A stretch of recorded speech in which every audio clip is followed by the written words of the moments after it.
Cycle চালিয়ে বিশ্ব record গড়েছেন বাংলাদেশের তাম্মাত বিন খায়ের।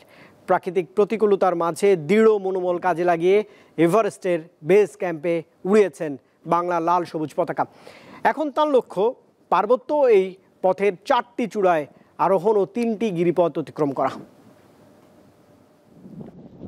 বিশ্বের প্রথম সাইক্লিস্ট হিসাবে বাংলাদেশের তাম্মাত বিন খায়ের 30 দিনে পৃথিবীর সবচেয়ে উঁচু পর্বতমালা এভারেস্ট বেস ক্যাম্প সহ 4টি পর্বত ও 3টি পাস পাড়ি দিয়েছেন। সাইকেলে এরকম রেকর্ড বিশ্বের আর কারো নেই। 27 নভেম্বর নিজের জন্মদিনে 5360 মিটার উঁচুতে অবস্থিত রেঞ্জো লা পাসে উঠে রেকর্ড করেন তাম্মাত। এরপর 5644 মিটার উঁচু কালা পাথরে উঠে লাল সবুজের বিজয় নিশান ওড়ান। 30তম দিন অর্থাৎ যেদিন আমার জন্মদিন ছিল সেদিন মূলত আমি আমার সর্বশেষ অর্জন রেঞ্জো লা পাসের টপে একটা বিশ্ব রেকর্ড করি বাংলাদেশের হয়ে। দেশের পতাকা যখন এভারেস্ট বেস ক্যাম্পের যে আইকনিক যে রকটা আছে বড় একটা পাথর, ওইটার উপর উড়াচ্ছিলাম এবং সামনে অনেক দেশের মানুষ দাঁড়ায় ছিল।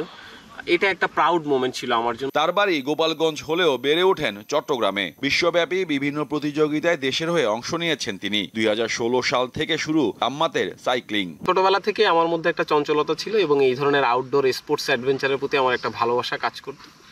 তো তখন থেকে আসলে এই পাগলামিগুলো করা। আমাদের দেশে তো আসলে এত বড় বড় পাহাড় পর্বত নেই।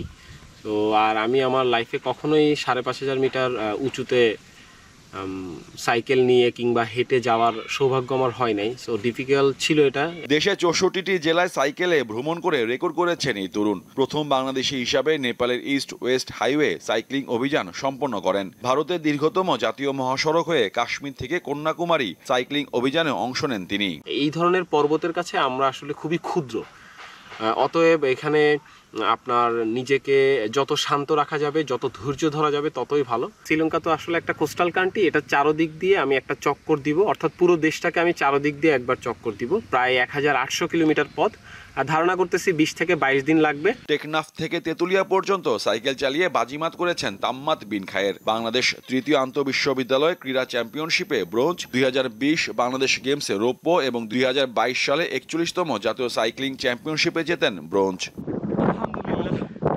মোহাম্মদ হাসিব, দীপ্ত স্পোর্টস, ঢাকা।